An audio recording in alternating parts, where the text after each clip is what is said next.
But the world is watching with their ears.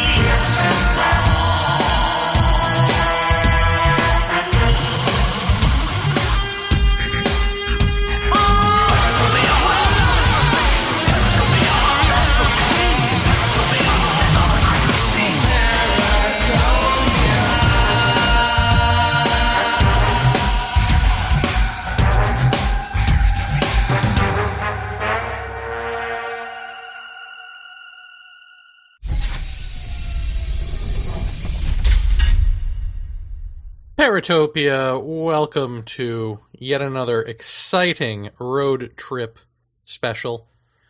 For the next, 50 minutes or so, you are going to be inundated with road trip quality audio and comedy, and you will learn nothing. Well, next to nothing. Maybe you'll learn something, but next to nothing. So, if you're one of those listeners who can't stand the comedy, you're going to want to skip the first 50 minutes of this. If you're homophobic, you're probably going to want to skip the first 50 minutes of this. And this is actually an unofficial crossover episode with the Popcast Initiative, which can be found on iTunes or at banalofamerica.com. That would be the Popcast Initiative Episode 8, which will be coming later on this weekend, where I will in fact tell the story that we pinky swear not to tell during one of the conversations in this road trip about my trip to Friendly's. That's all I'll say. So that is to say, with the Popcast Initiative, you'll be hearing different stories than what you've gotten here. It won't be a complete retread. And of course, Tim Binnall, who is in Exeter for the Exeter UFO Conference, emceeing it, is the co-host of the Popcast. So he'll have his own take and his own version of events, the most central of which was not recorded. That's right. Friday night, when we got there, we being my friend John Flynn, Jody Heckman, a.k.a. Mudhog from the message board, and his son, Evan. When we got there, we eventually met up with Tim Binnall on a patio of the hotel, and he was with Jason Baruti, another Evan, both of whom are listeners to our shows, and a couple of Jason's friends. And I had burned my eyes so badly from the swimming pool and the whirlpool that I could barely open my eyes. So just imagine, and I had pretty much gone to bed, so just imagine, you're just meeting me for the first time, and I'm just sitting there like in my jammies out on a patio with my eyes watering and red, like unable to open them, just sitting there like Buddha, trying not to feel pain, while Tim Binnall is, I don't know, either drunk or antsy, because, he's about to host this thing, and basically out of his mind. And John Flynn, who decides to turn this into his opportunity to fake hit on Tim Binnall for everyone's amusement. So that was the situation. It was one of those classic moments that you just had to be there. And for most people that were there, I think the comedy that ensued made up for whatever education did not ensue during the conference. Without further ado, here is the road trip. Ladies and gentlemen, it's time for another road trip show. That's right, this time going to Exeter, New Hampshire for the Exeter UFO Festival. I've shaved my facial hair into a fine douchebag sculpture. My hair is properly matted. I'm not wearing a logo t-shirt with aliens on it, so I'm not a complete dork, but I'm getting there. Give me time. I'm here with co-conspirator number 1. You may remember him from the X-Conference road trip of last. John Flynn. Hey. So, John, what are you looking for in this conference that you didn't get in the last? Well, there's very little I didn't get in the last conference. I'm just looking to see, this will be my second conference. I'm just sort of excited to see what other flavors of crazy we might encounter, and I don't know, having something else to compare the first one with. I was curious as to what you going into this, if you had any sort of thoughts or hopes or dreams. Dress your pet up like an alien contest. I mean, absolutely. That's what sold me. I was, as you may recall, I was on the fence for a little bit, what with scheduling stuff, and then when you told me that, I was like, Well, let's make it work time. Yeah, and it's as if God is on our side because it looks like the hurricane is not going to be a factor, so there will be, I would assume, outdoor events such as the pet contest. I'm sure someone is going to turn the fact that there's no hurricane into a conspiracy theory at this. That's a good point. What is it about kids and animals where we're just like, let's dress them up and enter them in something? It's very unhealthy, whatever it is, and it's a way for people who want to still feel young and pretty and relevant to, in a very unhealthy way, act that out, I think. Wow, that was deeper than I expected. I haven't slept in 3 days, so yeah. You're going to get some raw shit these next few days. You're welcome. By the way, John, it's my birthday. It is your birthday. Oh my goodness, happy birthday. I had no idea. Song? Oh, the song Happy Birthday? You going to pay for the rights for that? Yeah, you're right. Forget it. Happy birthday, dear Jackie. Happy birthday to you. Wow. And many more. Yeah. How old are you today, Jerry? I am, as you heard, my friend sang me happy birthday before we're heading out on this road trip, and two of those friends are the Dan and the Taylor of Popcast Myth and Lore. What did you think of what I call your episode? Oh, I loved it. I posted on the blog, not the blog. Oh, you did? You know what it's called? No, not the Facebook. The forum. The forum. I posted on the forum how great of an episode it was. I thought it was great. But Jeremy's selling it short because those stories about Jeremy are very funny stories. He just tells them poorly. I just wish I remembered them. And Taylor fell asleep, so... No, I laughed like a fat baby eating chocolate cake. And at the same time was offended because you made me sound like, a snob. No, I think you're thinking of your argument that you had, the next day. Oh, that hasn't been on the show. About me being a woman and spreading it? Yes. Yeah, I have yet to begin to call you a snob on the show. Let me say, in my defense, I don't think Jeremy said that I mean, literally the past 2 nights I had gotten maybe 3 hours of sleep, and then I got here at 2 o'clock in the morning and was starving, but, didn't want to eat for figure purposes. So I got up in the morning and had to be out and about, and I just ate some pizza, and then the guy got here, and I couldn't bring the pizza in the car, so I just put it in the fridge, and I'm sorry. Well, the point of it was that I'm the monster, not you, so I don't know why you're apologizing. You did everything normally, and... More ladylike and appreciative. No, you were appreciative. You just didn't know it because you were asleep. I was very tired and delirious and hungry. And I wanted to see Dad. No excuse. Seeing me is no excuse. The worst excuse. Any I love final... you, Jeremy. Happy birthday. I was just going to say any final thoughts, but... I love you. Happy birthday, I said. Oh, don't tell the pickled onion story. Tell the pickled onion story. Paratopia, I am here with Jody and Evan Heckman and John Flynn. John is driving. We are on our way to Exeter. John just was asked from Jody, do you believe in UFOs? And go! I'm sure there's something out there. There's nothing in specific that I believe in for sure or not. I haven't done a lot of research or reading in the topic. Very politically correct, sir. Sure. But I'm ignorant. Unidentified. I'm so stupid. how can you not say that they're unidentified flying objects? They're just unidentified. Oh, right. Like they're all secretly something else. Or not even secretly. They're really something else. They're birds, sir. They're metal birds from the future. I'm sorry it's not more entertaining of an answer. Or provocative. Yeah, I was just going to say that wasn't really worth turning on the recorder. But I tell you, I said don't turn on the recorder. There's Yeah. nothing interesting coming up. Well, that won't be the last time those words have been spoken this weekend. Paratopia, we've made it to Exeter, but not before stopping off at Friendly's for a very special birthday. very special happy birthday. Indeed. And by that, there's no way that I can even say it without making it sound like I'm making fun of retarded people. Well, maybe we don't have to say it. Maybe that's just a personal memory we share for life that we don't share with the internet. Guys, this is our pinky bond. Okay. Pinky swear, guys. We don't talk about retards. Until after the conference. But we can make fun of them all we want now. Paratopia, it is that time of the show. The time when we burn ourselves in the hot tub. We got Evan, we've got Jody, a.k.a. Mudhog, from the message boards, and of course, the one and only John Flynn. We're half naked and alone in this giant cavernous hotel. Only good can come of this. What? We'll get the wine. Yes.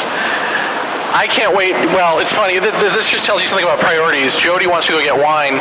I just want the bubbles to get foamy enough to where I can pee and nobody will know that it was me. Oh, hey guys. Was that allowed? Use the pool. All right. So what does anyone... Is there anything that anyone cares about going on this weekend, or is it just the whole thing you're looking forward to? Evan, and go. Everything? Louder. Everything! Right. Jody? I want a t-shirt. Jody wants a t-shirt. I want a boyfriend. John wants a boyfriend, but he has a boyfriend. That's not right. He might be listening to this. He wants a New Hampshire boyfriend. Yeah. Oh, a New Hampshire boyfriend. I want those rough and tumble live free or die boyfriend. Paranormal podcast. It's already going horribly awry. You have a lot of tattoos, Jody. A lot of tattoos. Yeah. I'll play this one. Wait a minute. He's undoing his pants. Don't stop. We're all men here, Oh, wow. except for the boy. What's funny is Tim Binnall was calling me all day like, when are you getting here? When are you getting here? Where are you? And now that we're here, clearly he cares more about going and getting drunk. Evan thinks that you all need to know why Tim Binnall would rather get drunk than be with us, and I think that you can all figure it out. It's because he's a giant alcoholic. In fact, he told me earlier today that he woke up naked on his sofa, and he had no idea how he'd gotten there. And it was not alien abduction related, funny enough, so one can only imagine what went on there and what's going on now. John, what are you imagining? I'm imagining a lot of tears, some initial regret, but eventual coming to understanding of what happened with Tim. It's so weird because I always have the feeling that you're talking about something else. No. But Jeremy, you didn't answer the question that you posed earlier. Is there something about this weekend that you specifically are looking forward to? No. I mean, just hanging out with you guys, the whirlpool is good. I've never seen Stanton Friedman speak, so even though I'm sure I know what he's going to say, it'll be interesting. And Phil and Brogno is always good, so I'm looking forward to whatever he has to say.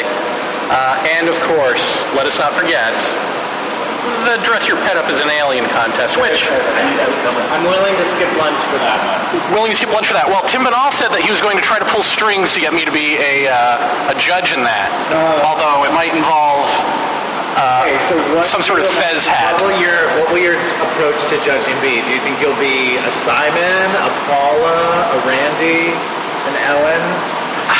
Those are all fine options. I'll probably be more of a Simon. Yeah, I can see that. Yeah, I'm real judgmental. If you're gonna put your dog in some sort of vest, tinfoil apparatus. Yeah, I mean, we all know what we expect to see. I'm looking for the unexpected. So, what would your sort of dream? First of all, pets.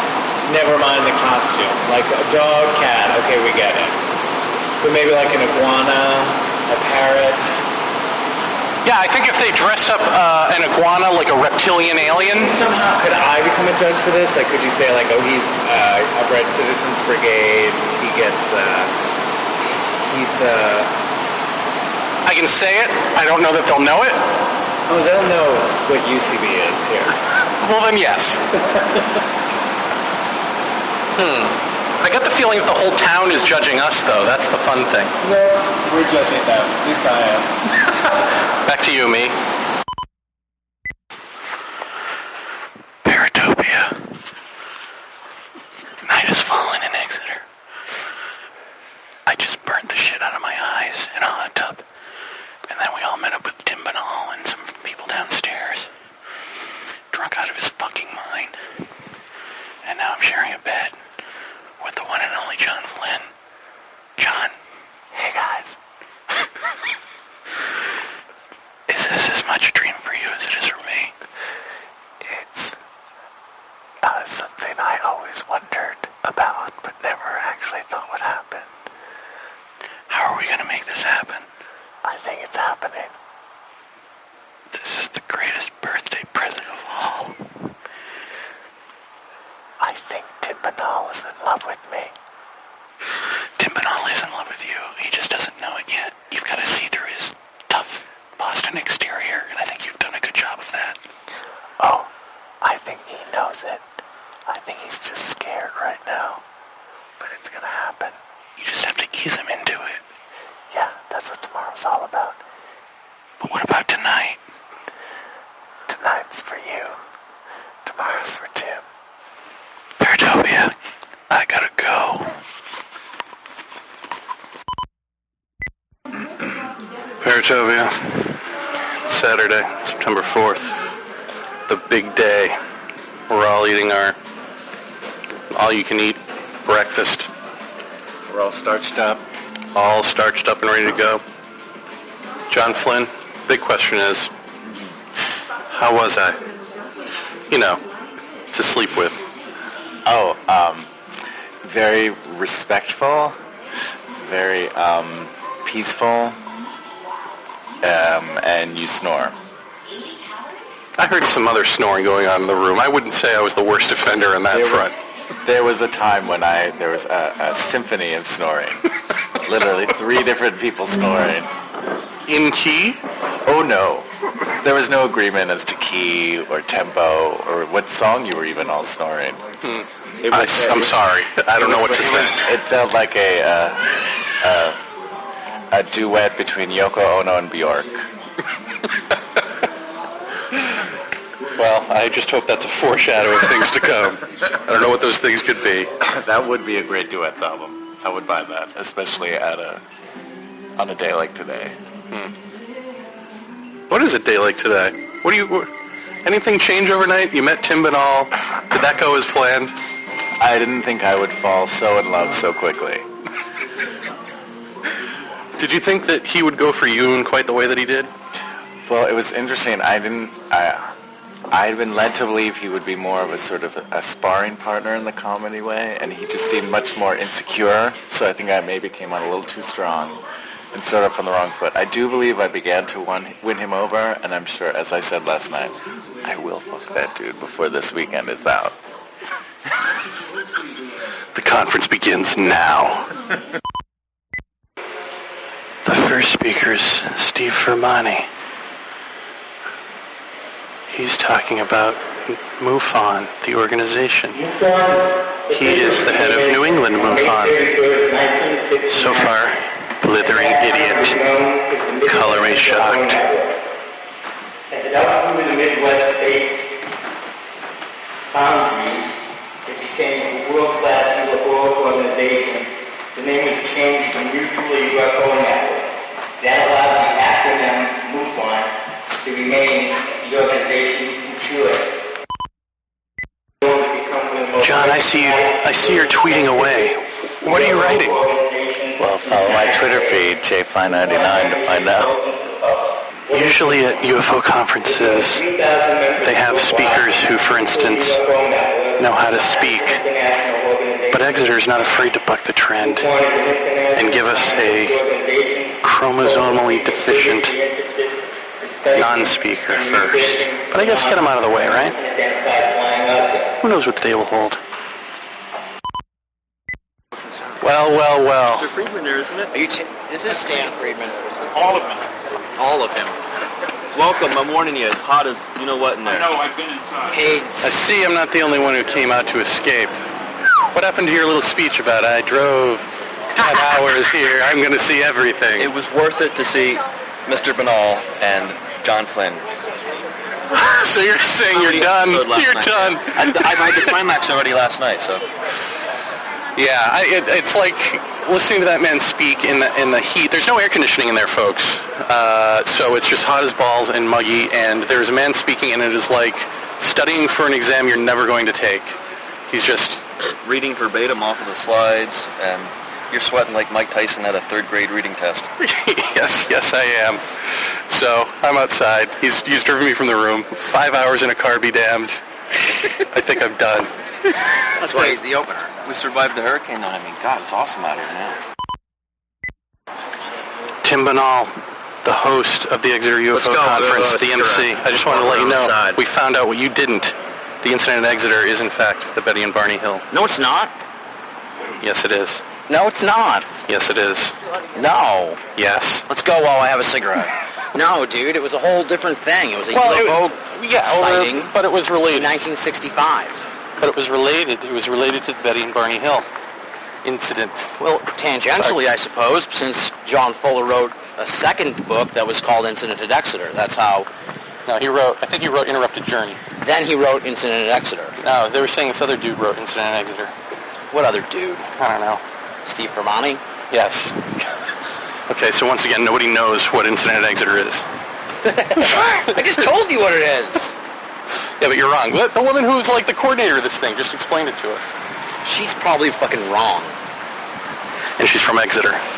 So? Fancy that. I found this in the fucking hall yesterday when I was setting up. What is that? An earring.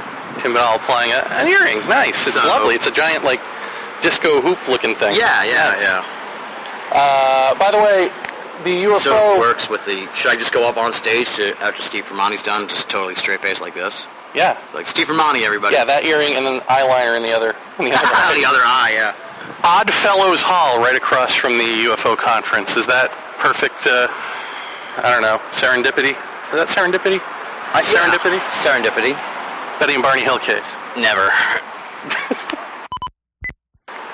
So, John Flynn... Wait a minute, I thought you were taping this now. I was taping that. Now I'm taping this. Again, I pressed stop. Hammer time. You just met John Flynn last night, Tim Binnall. What are your feelings? He's funny. He's a funny fuck, but he's kind of mean too. But I'll be honest with you, dude. I was telling Evan, like, since like 5 o'clock yesterday afternoon until about right after I did the kickoff thing, I've just been like angry.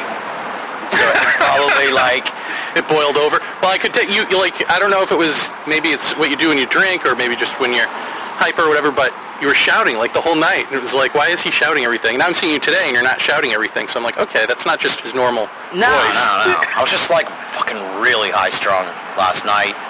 But you're getting through it. It's going I'm well. essentially done with anything. I thought maybe I had to produce. But then I realized that there was only like 20 people there, which was great. And they don't give a fuck what I have to say. They just want to know where the bathrooms are. So that's like my job, to tell them where the bathroom is. They're dying to know where the exit is. At least I know I was. Ladies and gentlemen, Steve Firmani is still speaking, but I think it's worth noting that this is hands down the worst presentation I've ever seen in my life. I can't pay attention to anything he's saying. I'd rather watch taint dry than listen to the rest of this.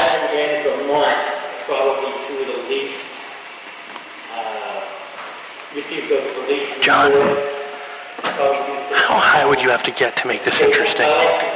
I'm pretty high, and it's not interesting. Did you ever think that UFOs and aliens could get this boring?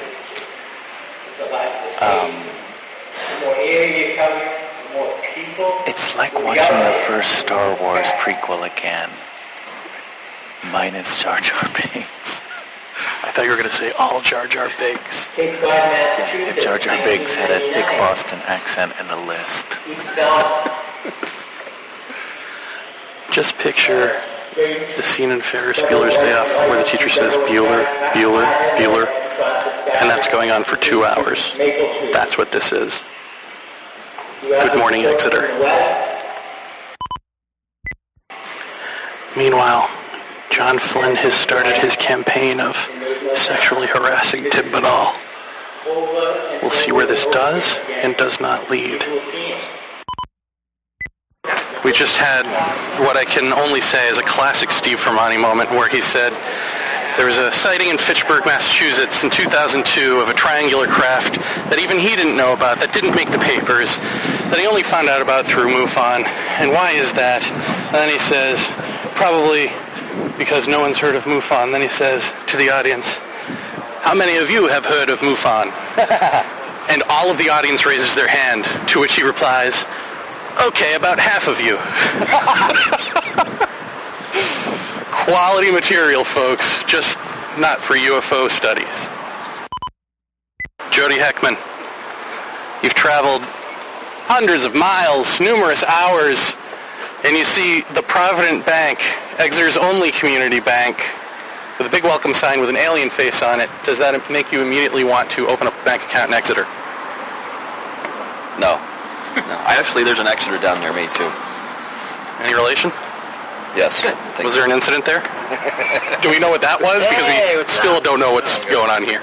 Hey, the kids. What time did you go to bed last night? Like 12:30. What? Have you been getting my texts? I've been texting you. You haven't been sending me texts, dude, have you? I've never sent a text in my life, and I never will. Okay. Stand on that. What? That's really. I'm not from New York City, okay? But you have a chip on your shoulder the size of New York City, apparently. This guy. Should I show him my fancy earring that I got? Wow, where'd you get that for? Someone left. I don't know. Found it here yesterday. Let me see. Yes. Yeah. Disco pirate. It's you. Maybe I could do it like that. Not so much. Yeah, this is like been on some creepy person's ear, so I shouldn't really be putting it near my mouth. Do you want it? Nose. I'm fine, but thank you. No. How about you? No, thank you. One funny thing happened after I did the introduction. Like, I have 2 Dunkin' Donut coffees like stowed away up on stage. So like I grabbed one and left the stage, and then like one of the ladies who's like one of the underling ladies like stormed the stage. Right, we saw that. You saw that part? Was like, you can't bring food and drink. Oh, that was because of you? I thought maybe because I made a big show of how I had They're coffee. never asking you back here to host again. Wow, that's it, dude. You're done. You better make the rest of this day count. Yeah. For you up next, Peter Robbins? Yeah. You can do this. Eye of the tiger, baby. You can win the audience back. The audience loves me. You kidding me? It's the faculty and staff that could do without him. They love me too, dude. Did you feel the ghost of Abraham Lincoln, who shared that very stage with you some 18,000 years ago? There was a vibe. Yeah. Lincoln appeared on the stage? Lincoln, Binnall, and the Morlocks. Together again, through the sands of time. Jason Baruti. Yes. Penny for your thoughts. I don't know. Hungry. Waiting for the conference to start. No, it started already. You missed it. You missed the first speaker. He was great. What was his name? Mumbles. Mumbles. Yeah. No, I'm waiting to see Peter Robbins, Stan Friedman. Should be interesting. You'd think that, but time will tell. Well, I hope it will be. You know, who knows? Maybe they'll talk about stuff I've already heard before, but No. Get out. I'm sure it'll come up.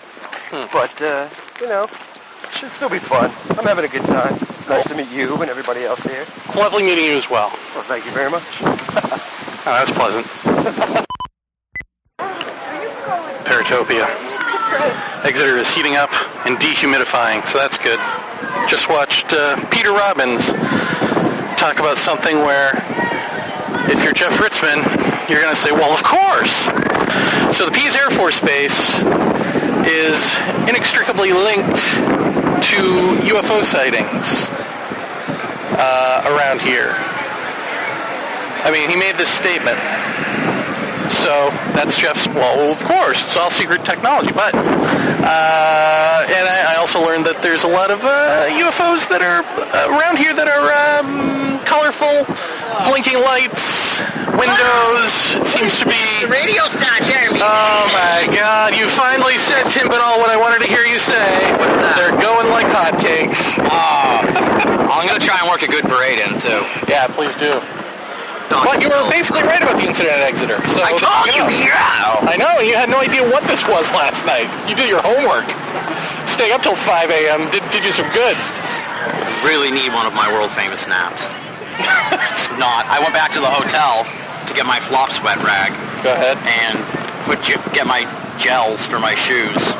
And, like, it took every ounce of self-control not to just fucking curl up like a child and go to bed. What would Stanton Friedman say? I saw the maids were at your room, and they were horrified, so I don't know what you guys were up to last night, but... I think you do know. Paratopia, it's finally arrived. The Pets Dressed as Aliens contest, including a gecko. Oh, it's the standard, you know, dogs dressed in tinfoil.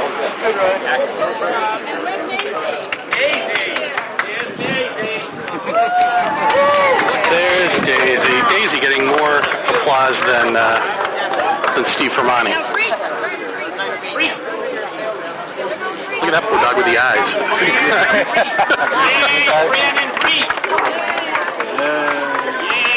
And last we have Mikey. Mikey in his tuxedo. Mikey in his tuxedo, actually more of a shadow person than an alien. So how are you liking the hometown feel as opposed to the corporate EXO conference? There's a lot more families here, a lot less merchandise, which is sad. I was hoping to pick up some more wardrobe items, some more artwork, some more autographs. It's everything I expected. I don't know that it's everything I'm hoping for. So you're saying that you like the X conference? So far, I feel like it was more of like a call to arms at that one. There was more of like, let's get something to happen. You hear the people sing. It's like Les Mis. Very much so. Hold on, they're about to announce the winner. So I'm very distracted. Sorry. Is it going to go to a dog or a gecko? How many of these pets will be served the loaf and ladle in just 15 to 20 minutes? Hyper first. So basically the only person who didn't win was the dog in the tuxedo. Oh, the dog in the tuxedo lost. No, dog in tuxedo, no. But the gecko wins. So the gecko wins, the completely tortured dog with fake eyes. Food? Yes. All right, Jody. What have we learned? Mumbles was awful. 13-year-old Evan says Mumbles was horrible. Wow, even Evan knows that Mumbles was awful. Yeah, he was monumentally terrible. You know he's bad when he was first, and that was like 8:30 in the morning, and that's the first thing that you remember about the whole day. I commented on a minute ago. It's sad that he was the selected representative of MUFON to come speak. His comment about, well, a big triangle was real silent, just floating there, like everybody's wondering how it just stayed there, and then it disappeared, and we didn't know where it went. I found that fascinating. That's the quality investigation that you expect from New England MUFON. New England Muffin. So you were saying that now you understand what Jeff and I are bitching about. Yes. Yep. My experience at conferences and talking to other people about this type of stuff, I completely understand where Jeff and Jeremy have their reservations about craziness. Well, what about even in Phil Imbrogno's, I mean, did it bother you in Phil Imbrogno's presentation when he said, Bud Hopkins' foremost authority says, I know what these ships are doing when they're low above cities and beaming down. They're looking for people. He knows this. I mean, how do you qualify saying I know this? Did that bother you at all or no? I think Mr. Binnall should answer that question. Tim Binnall. What? Can you know anything about the motives of aliens? Mick Jagger died, dude. It was on the news when I went to the hotel. Are you serious? No, I'm lying. Robert Schmagel. Robert Schmagel from TV Funhouse? Yeah. Nuri Kabe from the Paratopia and Binnall message board. This is his first conference. First conference. No, dude, he was First conference, maybe the last. Is that good? Oh, does that count? Does the Monster Mash count? Not anymore. What is your takeaway so far? It's a lot of information I already read. Information you get for free on Paratopia. Exactly. I mean, why are we coming here and paying to see like Philip Brogno and Stan Freeman when I interview them? I got to the hotel, I only had a half hour. Well, it's free here as well. True, but it's a lot of time. Time you could be listening to Paratopia. This is true. You should have a booth. Yes, I should get a booth. A dunk booth. Soak the clown. I gotta know. I mean, this might be the last we see of the two of you together, ever. Was there a love connection? I hope it's the last time we see each other. He's saying that so it's easier when we part. Oh, see? This is all making a lot of sense. Does this type of attention follow you everywhere, Mr. Binnall? Yeah, dude. The women, Should have seen guys, everything. Yeah, should have seen the woman the girl who interviewed me earlier. Yep. She was all about Binnall. She just wanted you to buy her some liquor for her friends. Would this be the high school girl, the high school newspaper? Well, she turned down the illustrious offer. high school newspaper Beer, so She just wanted Zima. Mike's Hard Lemonade. Good times. Oh, dude, I had a Sandy moment. What happened? I went to Dunkin' Donuts, obviously, and there was a guy working there, and his name tag said Courtney. And I kept saying she. No, I was like, is that really your name? And he was like, yeah. And then I was like, that's a girl's name. Did you say that to him? Yeah. Because he's never heard that. Yeah. Well, cool. Then it shouldn't bother him. Then everybody... That's not the way that happened. Oh. Then everyone in the place laughed at him. Are you introducing the second half? Yeah. Because it's 1:55 now. I know. The second half starts at 2:05, so I have 10 minutes. So they laughed at him and he was cool with that? No, I don't care. I tipped him big. Get over it. Said he should be used to it by now.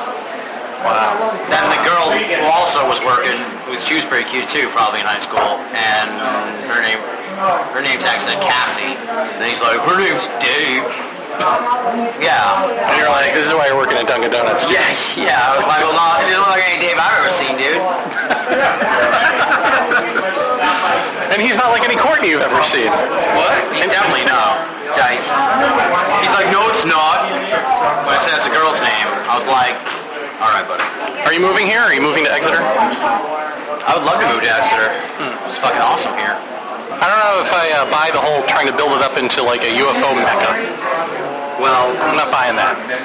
something cool happened here in 65, so. Yeah. Yes, in 1965, one cool thing happened here.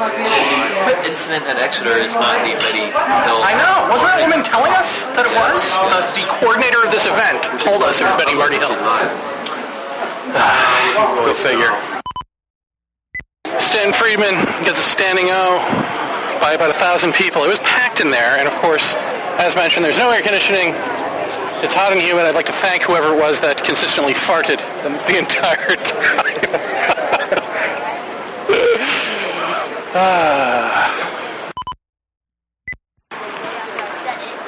So I came here to support Tim, and I have yet to actually see him introduce anyone. And finally, I get there in time for Friedman, and he's late. So Friedman took it upon himself to storm the stage. No, I wasn't late. What happened was Stan went to...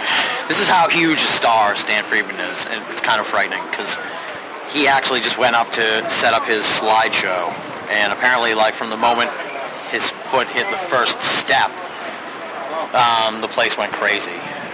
Huh. And then he was doing the slideshow. He was like a crooner, like nasty, noisy, negative is. He like had all the old standards. Of course. So then he had the thing set up, and then he just started like freestyling.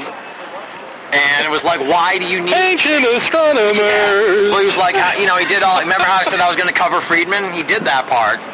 So it was like... So then I'm like, oh no, why do you need me?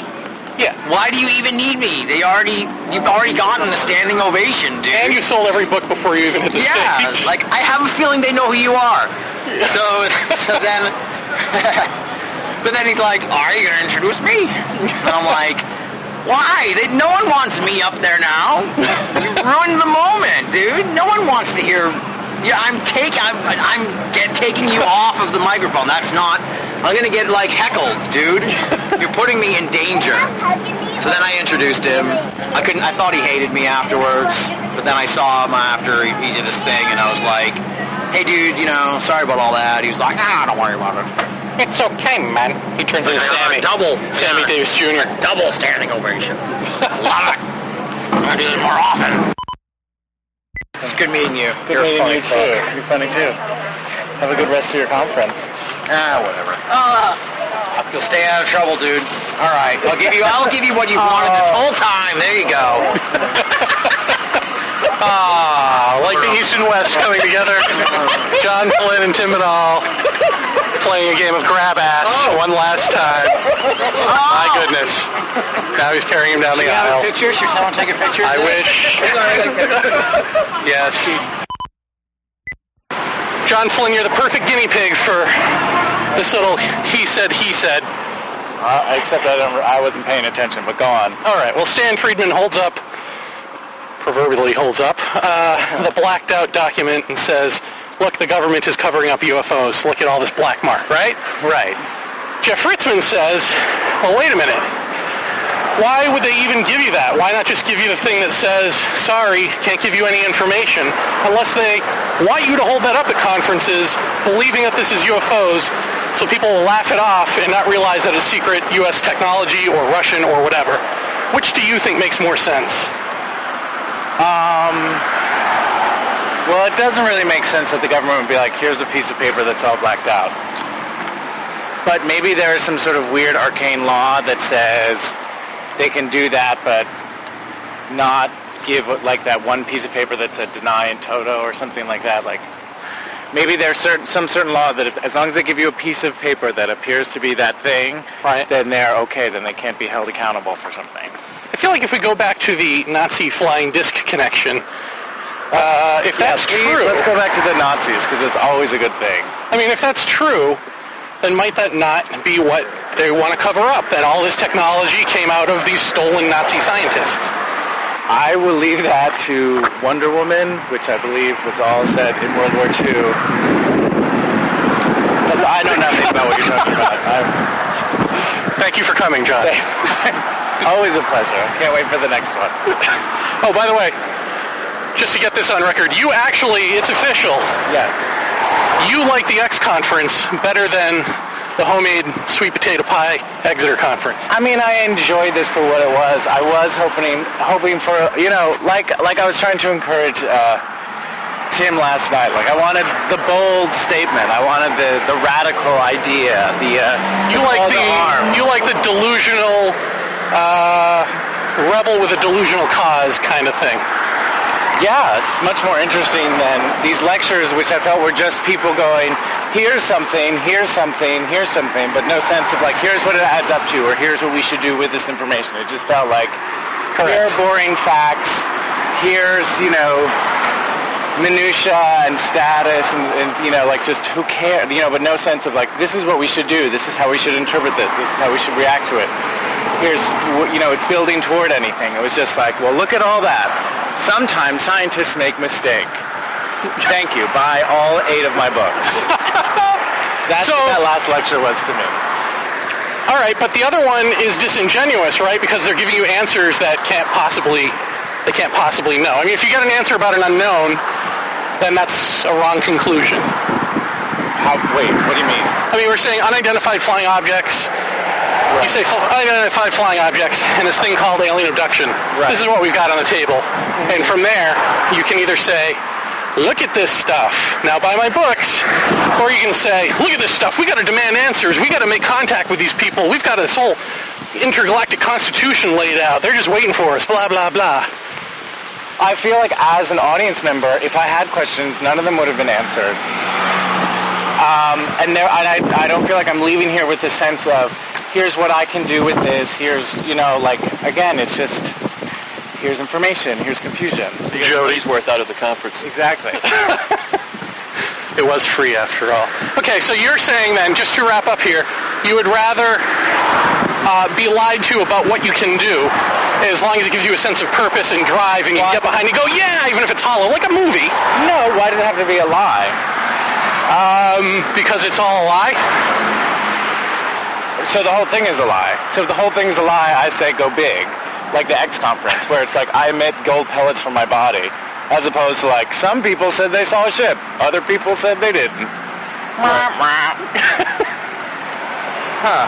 Some people like toast for breakfast. Well, see, other people like bagels. No, give me. I've been raped several times. Aliens are anti-Semitic. And they run Hollywood. Like, I want something crazy like that. See, I feel like this is the exact problem with ufology, which is you are stuck with no answers or a false answer. And so... No, that's not my point. My point is that all of these lectures, and a lot of the ones from the last time too, it was just more colorful, just sort of give information without any sense of what to do with it. Right. So... Yes, the government lies to us. And yes, the government has information they're not sharing. And yes, some scientists are bad. And a lot of people are ignorant. So what are sort of positive things for us to do about it? Sort of like they just said, hey, America's stupid. People are fat. People are addicted to drugs. We're all going to hell in a handbasket. Instead of being like, all right, here are things. Here's what we can do about it. Here's how we can change things. Right. Fair enough, old friend. But do you feel like with the X conference you got some of those here's what you can do about it answers? No. Okay. But it was more delightful in its empty calories. That's what I'm asking, yeah. Okay. Yes. Very good. I think we're on the same page here. So it's sort of like eating cardboard as opposed to eating a sundae. This was eating wet cardboard. Right. The X conference was big crazy sundaes. Paratopia. It's Jeremy. The Morlocks. Live at New England's own The Morlocks. Set up not unlike a middle school dance, except that all of the little kids are dancing with oversized alien balloons. It's horrifying. It's troubling. I'm willing to make a bet that at least one or two Exeter residents will be making love to these inflatable aliens tonight. Tim, I'm deeply aroused. Is that wrong?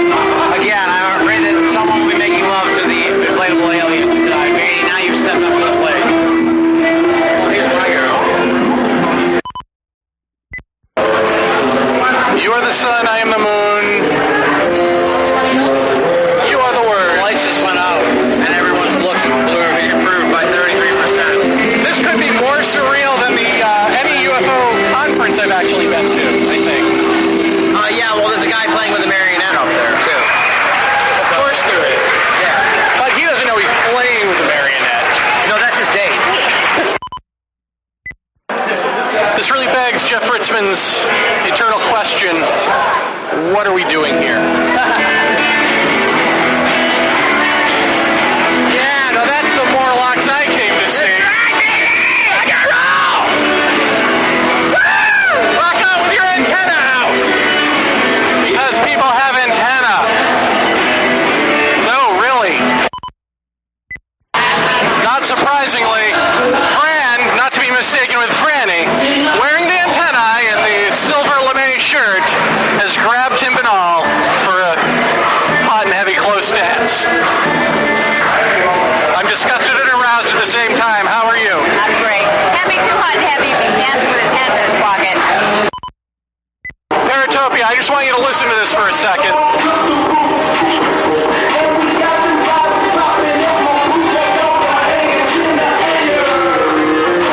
Let me set the stage for you. Techno hip-hop, sparkly dance balls, lights, and practically everyone in here is between 50 and 80,000 years old. I'm waiting for them to bust a move. Tim made a very valid observation. Everyone in Exeter is oddly sexual. Like, you get the feeling that you could come here and fuck every married 40-year-old and her 14-year-old daughter for some reason. It's very odd. It's kind of creepy. I'm like waiting for everyone to turn into vampires and eat us, frankly.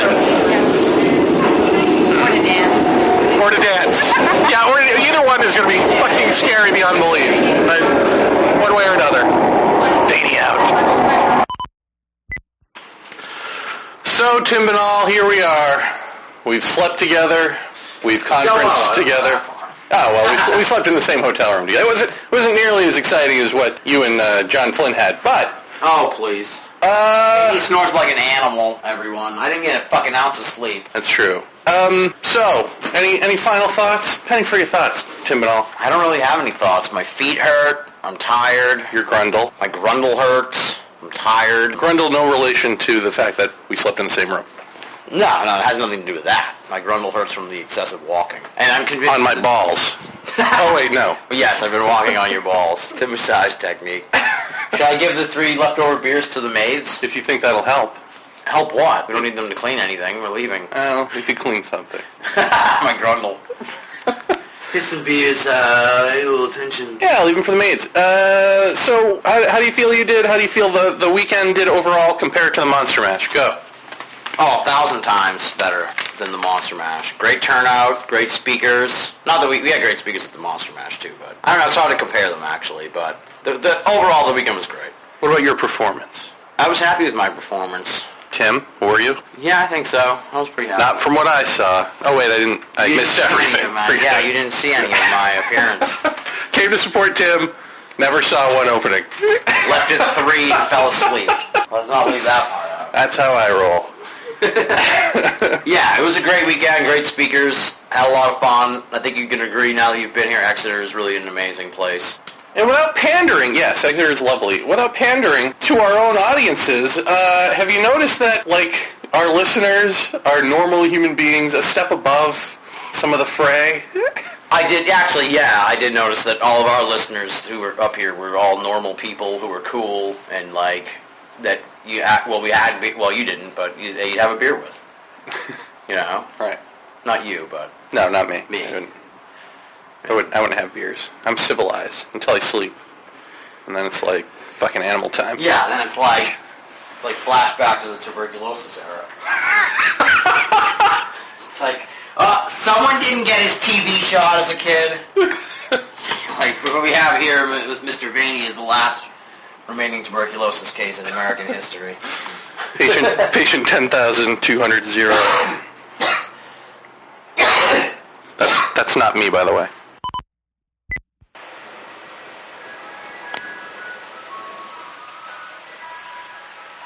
Ice cream.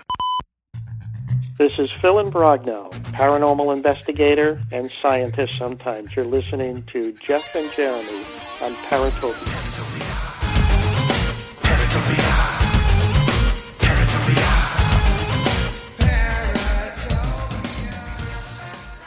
If you record audio for any purpose, chances are you want it to be heard. You want to attract the largest audience possible who can hear your message. That's where we come in. We're cyberears.com, a revolutionary internet service that will host your audio files and help you promote and track its popularity.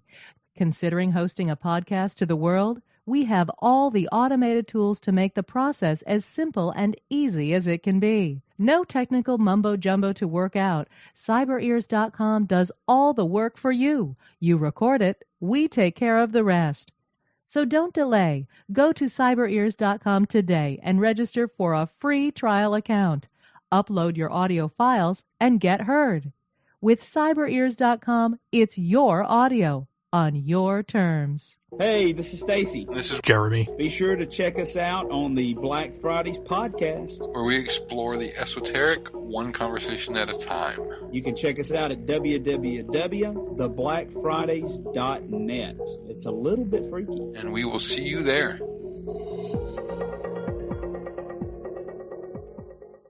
So the Jeff. Yes, Jeremy. How are you? So the Jody. Oh, Jeremy. I got a twofer tonight. Yes. I stole that from John Flynn. So you're as obsessed with John Flynn as Ritzman is with Tim Binnall. I love Tim. It's awesome. It's perfect, really, because they were somewhat obsessed with each other over the weekend, if I may say. Yes, that was the highlight of the UFO conference. Hi, guys. Oh, hey, guys. So, Jody, you were, first of all, let me publicly thank you so very much. Jody not only drove us there, which means like 10 hours for him because he drove from Pennsylvania to New York and then from New York to New Hampshire. Also drove John Flynn back and paid for my hotel room for my birthday. I mean, just incredible, and sent me like a little care package of some books and DVDs to look at. Jody Heckman is the gift that keeps on giving. And I thank you. Jody, that's just how Jody rolls. Jody's like the coolest listener ever. Yeah, thank you very much, sir.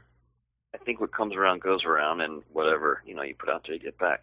That's why every hot woman I see, I offer to have sex with her. One day that'll come around. And right. No, well, I like to think that the good karma buck stops here. So whatever you gave to me, I'm just going to squelch. You won't. We'll see it. In any event, I really wanted to talk to you of anyone that went on this trip because you're literate. No, because you actually said on our forum that you now understand Jeff and my position better, and I wanted to grill you a little bit about that. So why don't you tell everyone what that means? It clicked for me almost crystal clear. Like, I totally didn't understand what you were saying. I heard what you were saying, but it wasn't real for me until this about UFO what? Conference at Exeter. The cultishness, the crazies, I'm going to stick to my beliefs and go down with the sinking ship, no matter how much information you give me that proves I'm wrong.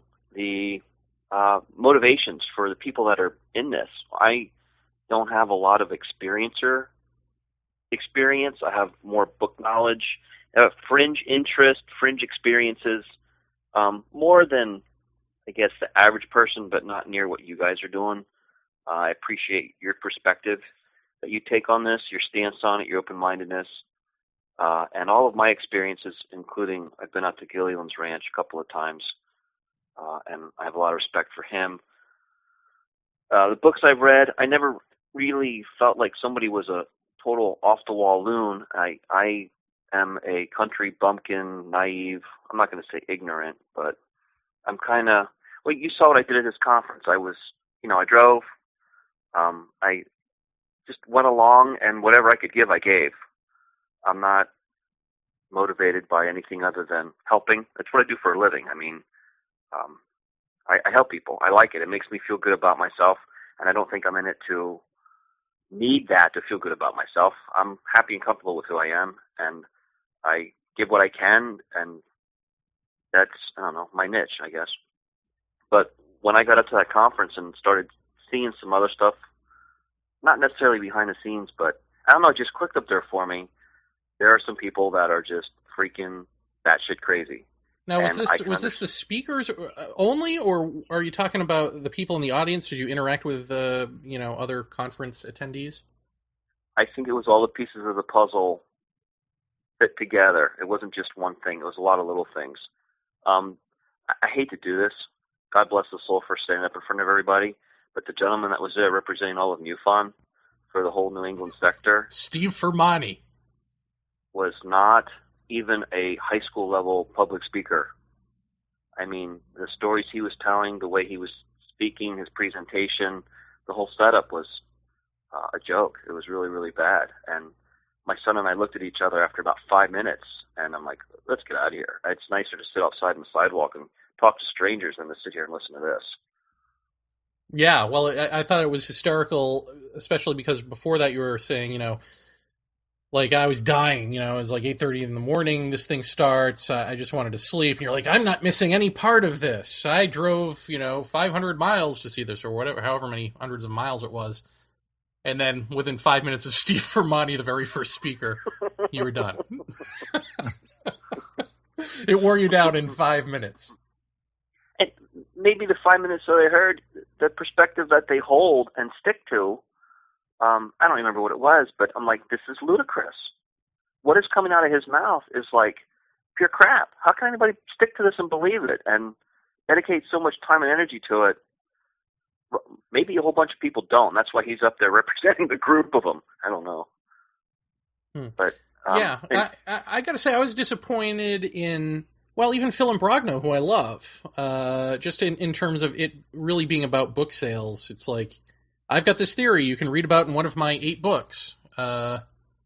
And then keeps listing off those books. And Stan Friedman did the same thing. It's all about listing off these books. And Friedman, as we knew prior from Tim Binnall, had actually sold out most of his books before he even hit the stage. So why he felt the need to continue to sell books, I don't know. But it just, that felt odd, except that in the context of this conference, it almost made sense because this was, as we talked about, more of a family-friendly, sort of a primer on ufology, kind of open to the public thing. It wasn't a real in-your-face, here's what you gotta do, disclosure type conference, and it wasn't completely nuts, as I imagine a lot of conferences are, in terms of, you know, the true diehard believers in the audience and that sort of thing. I mean, it was a lot of, like, town folk, right? Mm-hmm. Yeah. I got the impression that the whole UFO conference was just a theme for the community, for them to drum up some business, get a little money flowing into the town. And they had a nice public event and gathering, and the kids were there, and, you know, they had iguanas dressed up like aliens and marched them through town, and they were blow up aliens in all the stores and all that stuff. Well, you see what it's all about, right? I mean, both of you. It's making a buck. Well, I mean, yeah, it's. They're trying to turn it into Roswell's. What they like to do. Yeah, exactly. That's exactly what Roswell's become, a closet industry out there, and why shouldn't we be doing that? Seems to be the. You know, I wasn't there, unfortunately. I would have loved to have gone, but you know, that's what it seems like. Most of what I've heard, not only from you guys, but from just banter around the net, is that they were trying to turn it into like a secondary Roswell event. Yeah, it was more a carnival than it was a, quote, UFO conference. All right. And Brogno and Friedman both had the same shtick. It was, hey, yeah, we believe in UFOs. We think it's kind of this. You want more details, read my book. I'm just going to expose you to it. And both of them kind of had the same approach to it. That just kind of reinforced that that's what the case was. Mm. It was more of hey, I'm so-and-so, and I've been doing this for 30 years, and I got a couple of degrees under my belt. That gives me some validity. If you want to find out what I'm saying, you got to buy my books and read them. You know, but this is a family public event here, and, you know, we'll expose you to it, and we're going to draw some people, and that's that. This isn't, you know, let's flip some rocks and let's ruffle some feathers and get to the bottom of what's going on. Yeah, we know it now. Well, I mean, and again, I mean, I don't think that part of it, I don't know that you can really fault anybody for, because for that simple sake is that they're talking to people who aren't normally into this sort of thing, I would think, right. And aren't normally exposed to it. So of course, you know, the idea of pushing like the book and all of that, these are for people who, I mean, any place I've heard Phil talk, it's like he always like delivers 110. And so this, you know, just puts me in mind of, I know there's new people in the audience who have no idea who I am. And so they're going to have to buy books in order for next year, if I come back here or wherever I might be, they're going to know a little bit more about what I'm doing. So I think that's kind of most expected for this sort of thing. I mean, I don't know. I think that the town folk becoming, capitalizing on it as much as what I've seen on the net and in pictures and all that is just like sideshow, like you said, complete sideshow type activity. They're looking to sustain their existence. I think they could give a crap about UFOs. You know, to me, it was a theme. It wasn't a true UFO conference. It was a reason to get together and invite a bunch of people in the town. Right. The end. Good. Sweet dreams. Well, was there anything else that you wanted to address, or do we basically cover it? No, that was cool. I'll give a plug for your book and your movie, though. I recommend them. Thanks. Thank you very much. Yeah, your drunk neighbor that came over and sang "Happy Birthday," you know, bootlegged a copy of your movie to me. That's right. Yes, and, he very kindly said, "Here, Jeremy's got about 4,000 of these. Just take one." Yeah. I thought that was, you know, that whole experience of, you know, thank God you weren't like staunch conservative Pennsylvanian who looks upon all New Yorkers as strange creatures anyway, because that certainly would have reinforced that. It's like you've got John Flynn, who's, you know, I don't know, is he flamboyant or just gay? I don't know, but at some point he starts talking about some party he went to that was like a dominatrix, and everybody had to paddle her husband or something like that. You know, and he's telling this. In a dress. Yeah. He's the guy's wearing a dress, and here's my neighbors coming over to sing me happy birthday, and they're in their pajamas. Like they had just woken up and they're still in their pajamas and slippers. And yeah, let's qualify it. It's Taylor in her pajamas, so that's okay. Well, that's true. Cowboy boots too. Cowboy boots, yeah. She probably goes to bed with those on. That's hot. Oh my God! Please stop. And there's Don't Jody. say anymore. And there's Jody and his son sitting on the floor, quietly observing like the fucking Nature Channel, Oh, I brought my wine up, my homemade wine, and sandwiches from my old sandwich shop, and we were singing happy birthday. Yeah, it was good times. Good times. All right. Well, Jody, thank you again for a wonderful weekend, and I hope this doesn't completely turn you off from doing future road trips, because the road trip itself was a blast. Yeah, it was cool. It was fun. The trip itself was better than the conference. I mean, the whole birthday song from Jesse, the Friendly's Friday Night Regular, was incredible. It's something to behold, yeah. Sight to behold, yeah. John Flynn and Binnall going at it was hilarious. And then Binnall posted those pictures of him and Fran. I wanted to gouge my eyes out with a hot poker, but...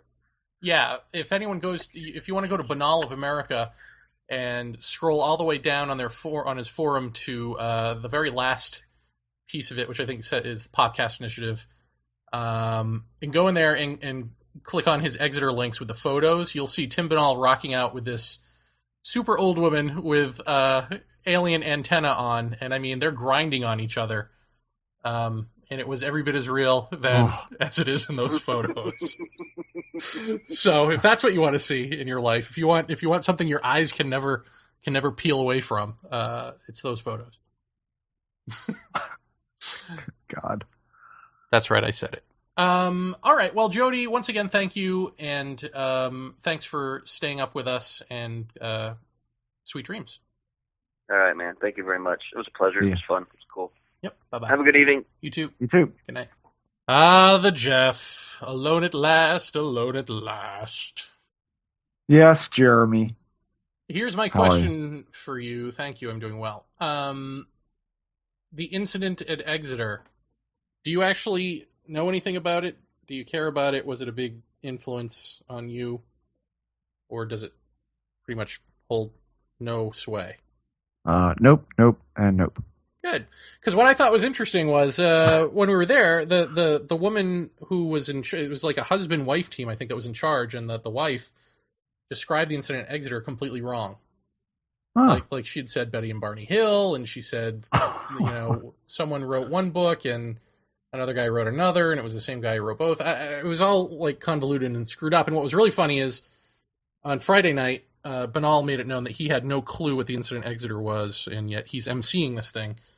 But by the next day, he knew exactly what it was. So he did his homework overnight, which is good. Well, either that or he was berated by people at the convention that he didn't know what the incident was. Well, it was before the convention. Oh, it was before? Yeah. Okay. And we were berating him the night before the convention, so that I'm sure that's why. I see. But in any event, so it seems as though the two things are Betty and Barney Hill, and then is it after that or before that? I don't even remember. I guess I could look this up for our show, but I'm not gonna. But within 2 years, I mean, it's Betty and Barney Hill and this UFO sighting that takes place that everyone at Pease Air Force Base sees and catches on radar and all this sort of stuff. So this is what they're trying to build this town upon, and I guess there's a stretch of highway that famously has a lot of UFO sightings, and I wonder if it's not the stretch of highway that we went down, my mom, my sister, and I, back in the 8th grade, going to Vermont, because it was around there where we saw the big green UFO. Oh, yeah. And so I guess if I took away anything from this weekend that was worthwhile ufologically, it's that the types of quote-unquote craft that are seen there are bright, colorful, spinning objects with windows running down the center. Huh. Whatever shape they may be, that seems to be the motif, and that's what we saw. Okay.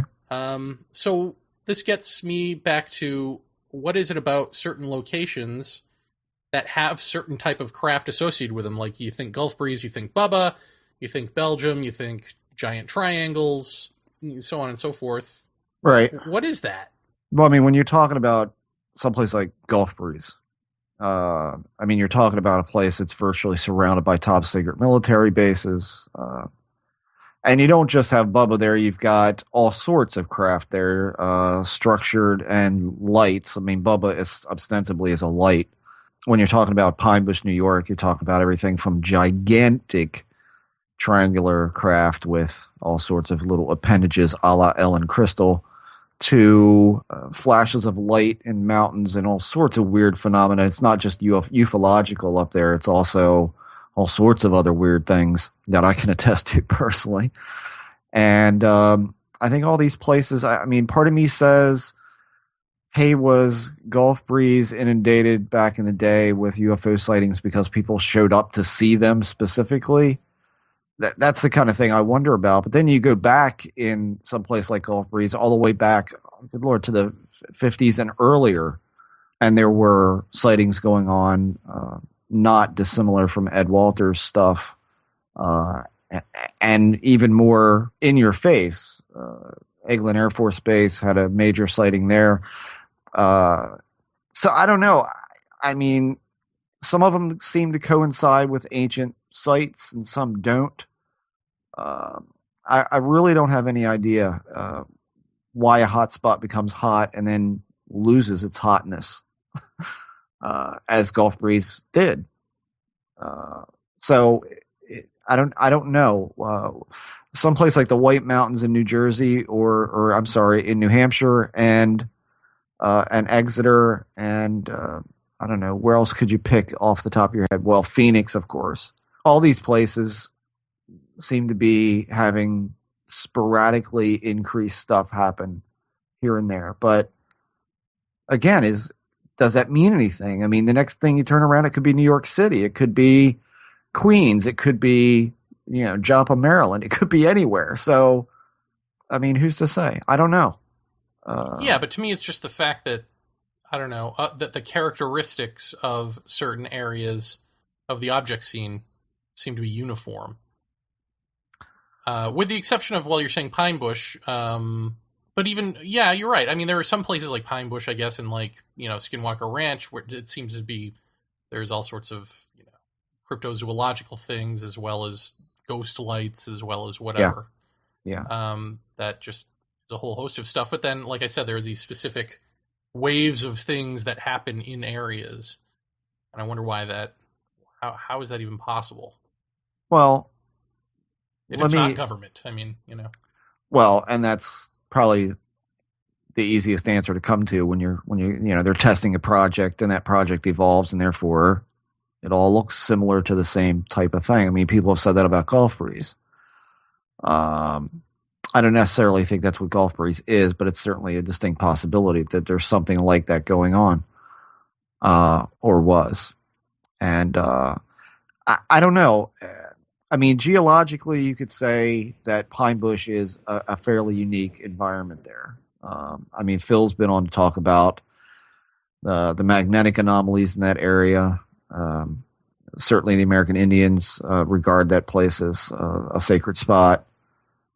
But Gulf Breeze, I mean, what's up with Gulf Breeze? I mean, I don't know. I mean, the one thing I can say about Gulf Breeze that was beyond the weird of UFOs, if you want to put UFOs in a normalcy category, and then look at Gulf Breeze, I mean, I experienced what I could only describe there as pinpoint earthquakes. And what is that about?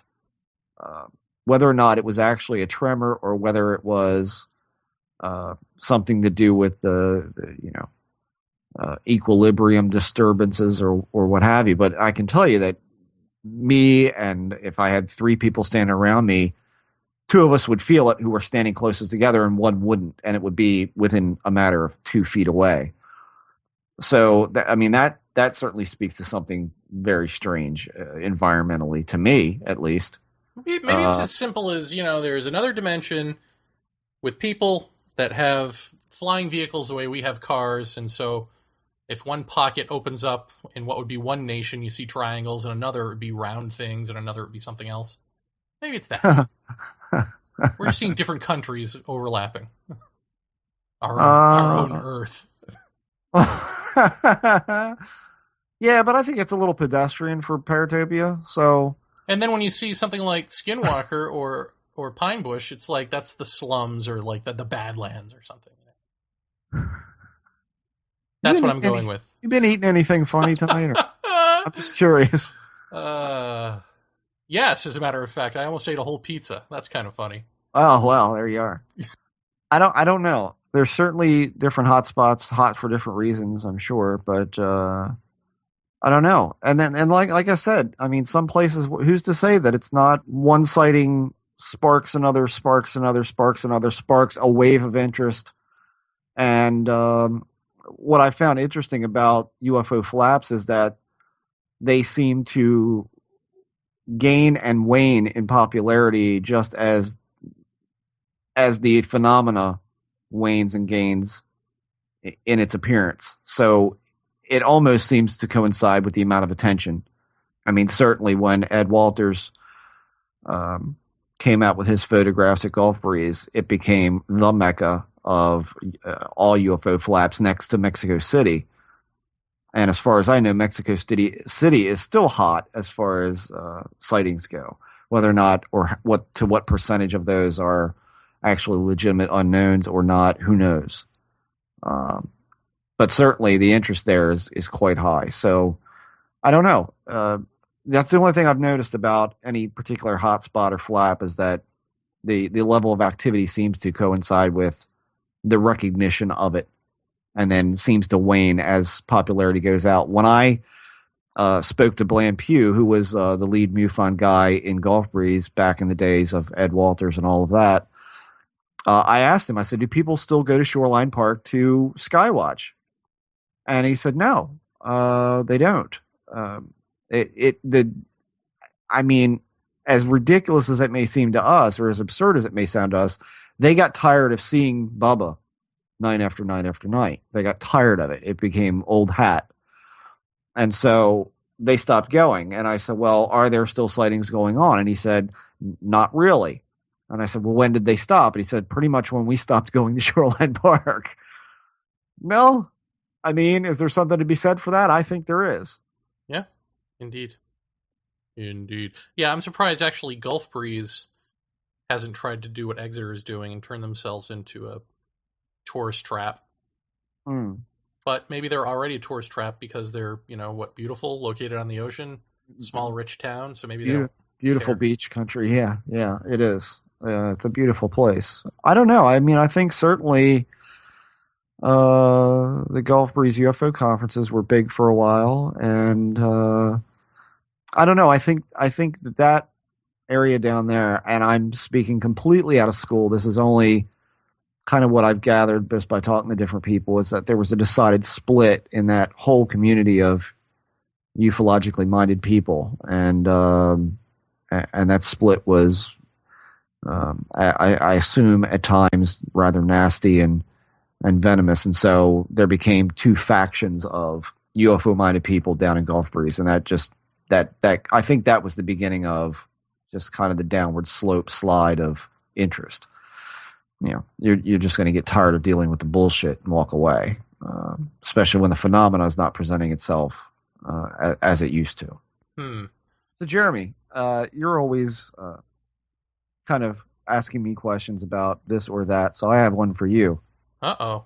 As someone who's worked in the entertainment field, I want you to tell me how you feel about Billy Ray Cyrus and his son hosting a UFO and general paranormal investigation show. Don't tell my heart, my achy breaky heart. I think what makes me sad about this is actually when we were originally talking about slapping together a TV show, and I had brought it to a friend of ours, Brent Hoff, friend of the show, as I like to say, who has an in with people at 20th Century Fox, and he was feeling out the production there, and they were saying basically, no point. Paranormal shows are on their way out. There's a glut of them, so don't even bother pitching it. Right. And now we just keep seeing new paranormal shows coming up, and it seems to be that they're trending toward celebrities. And so is this going to be the new thing? Is this going to be the new D-list celebrity reality show where, you slap a bunch of Gary Colemans of the day? Sorry, Gary. Or maybe, I don't know, one of the Hanson brothers? You get a couple of them guys and the Billy Ray Cyrus kids and get them on a Ouija board to contact Gary Coleman? I mean, is this the new thing that's going to be happening now? And this is going to replace even the research shows, such as they are, on this stuff? I mean, I just think it's a bad indicator, is what it is. I mean, I would rather there not be any paranormal shows than just, Billy Ray Cyrus's kid out there with a helmet cam. Well, I think as anyone who follows our Twitter feed, I've been trying to get Chris Williams from Ghost Hunters to come on the show to no avail. And I don't think I'm going to try anymore for the simple fact that, you mentioned, such as they are, these investigative shows. What was it, last week? Ghost Hunters special team assembled for an investigation included, that's right, folks, the Housewives of Orange County. So, Jesus. I'm sorry, what? I don't know. It just gets more and more ridiculous. And I think eventually this thing is going to, it is going to implode on itself, but I think, I don't necessarily think this is going to be a bad thing, because I think eventually once it was great to have the public attention on this for a while in the media in an interesting way. It got a lot of people involved or interested. The problem is like I've said before, is like all of these shows have painted a very unrealistic picture of what people can expect from any number of investigative things that you might do in this. And so that's turned a lot of people off. And now with this Cyrus thing, I mean, I personally think it's the whole paranormal topic is set to degenerate into a joke. Oh, yeah. I mean, it's only a matter of time before the real world is just taking place in a haunted house. Right. And then you've got, like, your Jersey Shore type personas arguing with ghosts as they braid their hair and, get ready to go party or whatever. And it's like, this is where this is going. Mm-hmm. Right. Right. So I think it is on its way out, to be honest with you. I mean, it's, I think at least with Cyrus, I think they're just capitalizing on, Hannah Montana, right? I mean, that's otherwise, would you know who Billy Ray Cyrus is anymore? I don't really think you would. Don't break my heart, my achy breaky heart. Oh, they know. So I told them. Anyway, yeah. Well, and thanks for that. So anyway, I mean, aside from that, you think all this stuff's on its way out? You think we have to endure a whole lot more of it? No, I think it's on its way out. But like I said, I think it's taking a turn for the worst. Who knows how long that will last? Beforehand.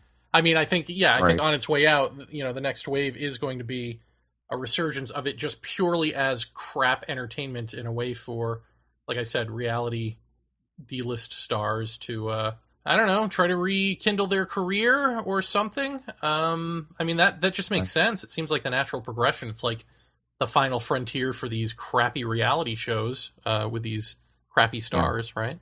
I mean, they've done Celebrity Rehab. Yes. They've done the Sex Addict show. I mean, what's left? It's like, put them in a haunted house.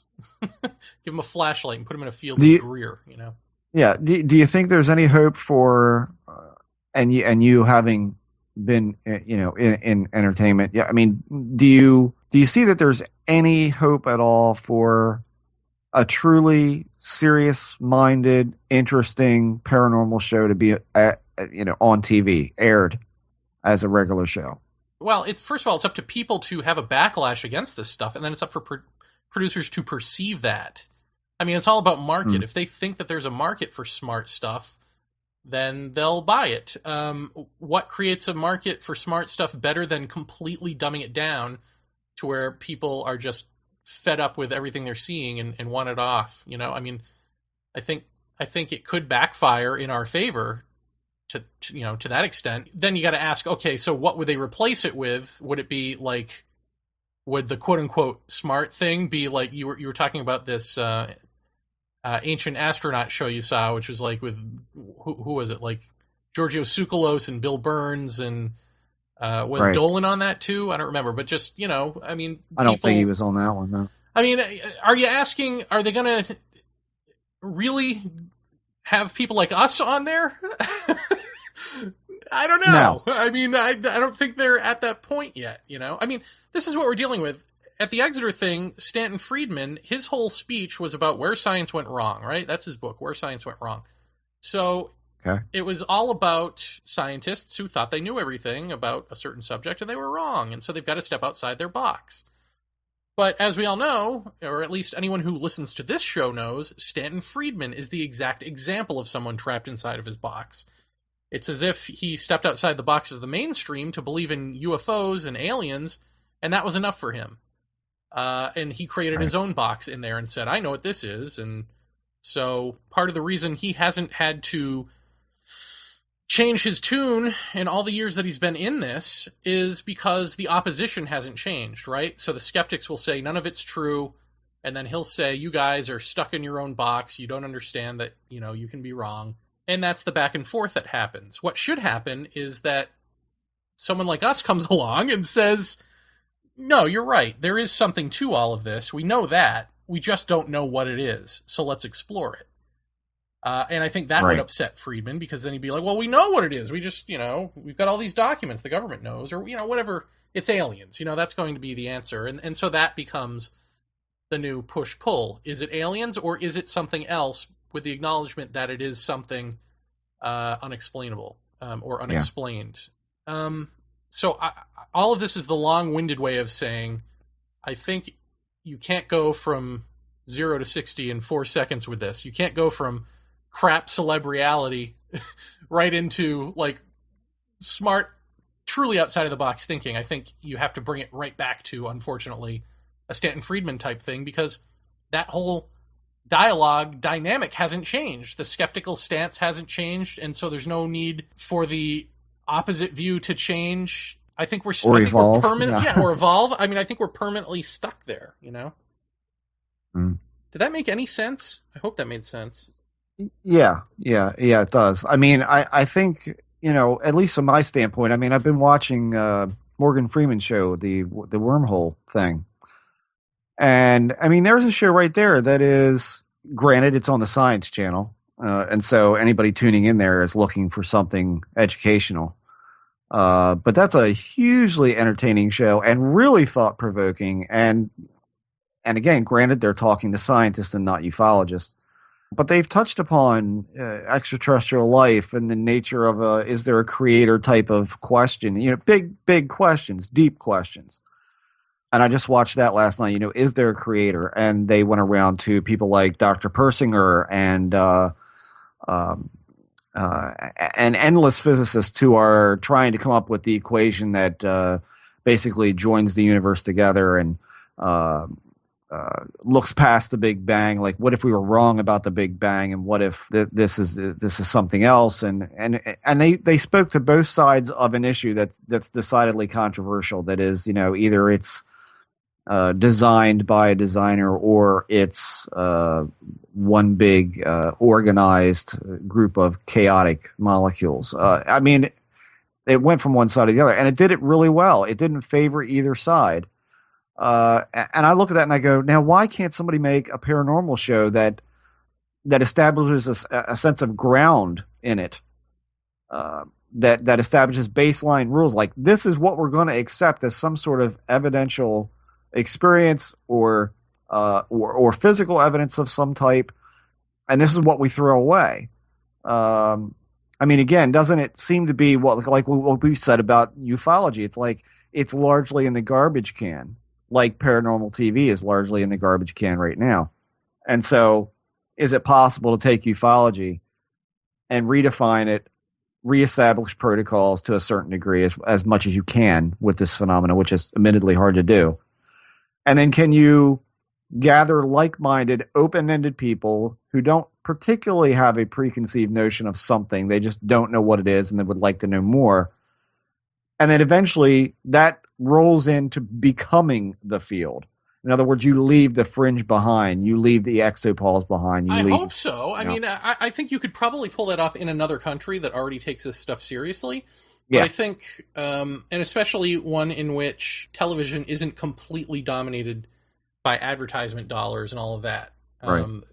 You know, basically for that to work here, the reason it works for science is they have proof that there is a large audience, or at least you're always going to have a core bunch of people who are going to want a serious inquiry into physics and things like that, or those larger questions. And of course, this country is just fascinated, I guess, for lack of a better term, with religion and science together. You know, we just love to push and pull on those issues and see them together and try to rectify them and all that. There's no evidence that people want that as far as UFOs and ghosts and things like that go. I think they would need to see that there's a market for it. And I don't know how you go about doing that unless people get really sick of the reality stuff that's out there now and coming up and stop tuning in, and then write to your TV station, call them. You know, this is how, I mean, you don't understand, like, small minority groups of pissed off people can sway the entire thing that you watch, you know? Oh, yeah. Like anytime these, you know, little groups of pissed off concerned Catholics complain about certain issues that, you know, they find offensive, I mean, you know, the channel will censor it, or they'll do an issues show on it. I mean, if people made it a write-in issue like that, even a small group of vocal people, it would become an issue. The other way to do it is Leslie Kean, you know? She seems to be making some headway here. Whatever your take is on her take on this stuff, you can't deny that people are paying attention. I mean, the Huffington Post is letting her write articles. MSNBC has let her write articles. She's been on, you know, Comedy Central, and it doesn't seem to be letting up anytime soon. It's a #1 bestseller, her book, so New York Times bestseller. Actually, I shouldn't say #1. I don't know if it's #1, but it is a New York Times bestseller. So, you know, is that going to show people, look, it's okay to talk about this stuff in a calm, rational, non-smirk way? Yeah, it seems to be doing that. You know, she was certainly allowed to write a rebuttal piece to Jim Oberg on MSNBC. Jim Oberg is NBC's resident skeptic. Oh, he's a NASA engineer, yeah. Well, but he also is NBC's guy, their go-to guy. And so she wrote a rebuttal article to his stuff and really called him on the floor. So, and they didn't wink nudge it with the title of the article or anything like that, you know? They just let her say her piece. So it certainly, it looks as though the tide has turned in that sense, where even the media is open to not smirking anymore. Who knows? Maybe that there will be a sort of butterfly flapping its wings effect there with that book. But why not do both? Like, why wait for any one thing, you know? If people really want something better on their TVs, then don't just tune out, but write in, because that's where your voice is heard. And yeah. Take it from me. If 200 people wrote in, something would change. Like, just that small amount of people. Really? Yeah. Huh. Well, there you go, Paratopia. The thousands of you that there are. Do something. Don't make us suffer Billy Ray Cyrus and his kid. Don't. Certainly as far as a weekly show goes, I think that it is increasingly difficult to try and fit a erratic, slippery phenomena into a weekly time slot, number one, and have it be productive. Unless you're going to rehash the old cases, and who needs that, right? Do we need another special on Roswell? Do we need to see one more episode of somebody investigating Bentwaters Woodbridge? Does that all need to be done again and again and again? I think by far that the one-off specials have done more in that notion, like Larry King Live at Area 51, and Larry's done a lot of stuff with UFOs. You know, you had I Know What I Saw, right? What's his name? James Fox does one every now and then for TV. Those seem to have a lot bigger a stir and an impact than do the weekly shows. Agree? Yeah. Although I think that there's a way to do a weekly show, almost like a Destination Truth, except you have a panel of people It would be like Destination Truth meets one of those types of specials, where you have the footage on site, but you've also got a philosopher talking about meaning from his angle or her angle. You've also got the resident folklorist saying what the area, what do the people say about this area? What is the lore behind it? All of that sort of like multidisciplinary stuff to tackle an expedition. Right. I think would be interesting. But I also think that you could do a weekly show even in terms of like, yes, rehash Rendlesham one more time. I mean, you don't have to do these each week, but if you have, say, 1 week is Rendlesham, 1 week is an on-site expedition, a ghost hunt or something, 1 week is a roundtable discussion, 1 week is an interview. I mean, why can't it be a variety of formats in one show, Right. Again, it comes down to maybe these ideas are too ambitious because they're not proven to have a market. And what is proven is mediocre shit that sells advertising because people will just plunk down in front of it and go, right. Because they don't want to think. Nobody wants to think. They want to sit down and go, right. And eat chips. I mean, that's part of the problem, isn't it? In closing, do we want to inform these people of the new direction of the show that we've been teasing about the past couple of weeks? Nope. Good night, everybody.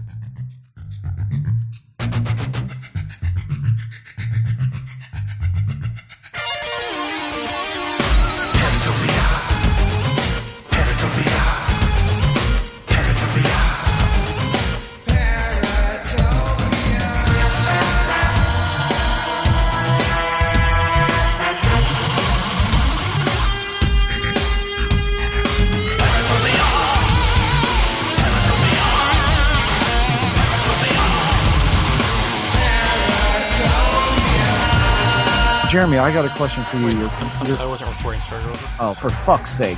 Oh, stop it. I'm not your enemy.